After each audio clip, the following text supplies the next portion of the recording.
Hello everyone, today we'll learn about the different types of literary devices. Many people are intimidated by the mention of the word poetry.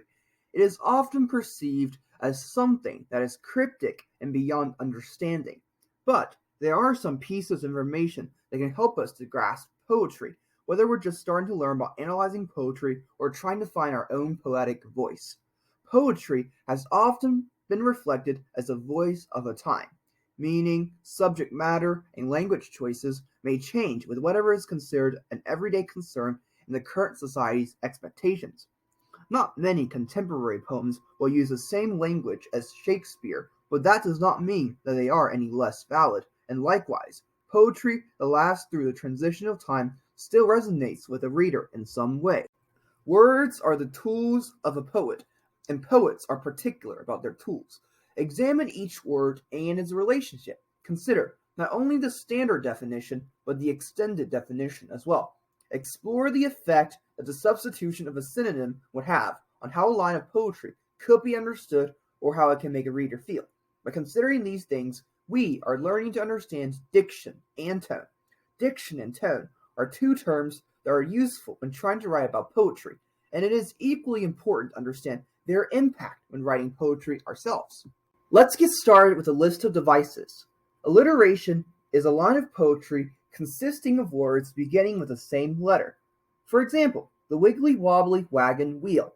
It has a repeated emphasis on the W sounds. Or Sally sells seashells by the seashore with a repeated S sound. Allusion references to something else outside of the subject of a poem. For instance, an open window can allude to a person's longing for freedom. Diction is a poet's precise choice of words, which is totally dependent upon the poet. Imagery consists of descriptive sensory words that create a mental picture in the reader's mind. For example, the silent branches brushed away the dark night, or bursts of tears erupted in spewing waves from her eyes. Metaphor is a comparison between two unlike things. For example, time is money. Hope is a bird in flight. Weeping tears as a broken dam. Personification is the attribution of human qualities or traits to animals or inanimate objects. For example, the willow weeps throughout the night. Ripped pages gnawed at my fingers. The cow swept the flies away in annoyance. These are all valid examples. Repetition is a recurrence of elements in poetry to create unity. This can be a specific line in poetry or a few specific words. Rhyme consists of same syllables or word sounds often occurring at the end of lines in poetry. For example, the morning sun wake the boats on the lake. There is also the possibility of slant rhyme. This is when words do not truly rhyme but have a similar sound or appear to rhyme visually.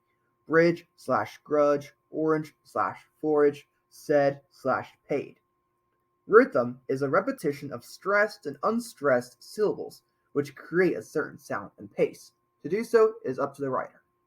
Simile is a comparison between two objects using like, as, or then. For example, the rain falls as gentle tears. His speed is like lightning. Her feet is greater than Mount Everest.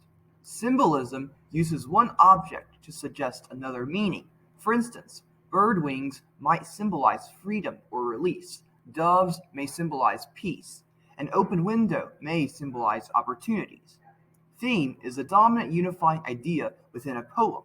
It is the main subject that you want your work to be about. It can be about nature, feelings, everyday activities, and so on. Thank you guys for taking your time to watch this video. Your support in me in the form of a subscription will be greatly appreciated.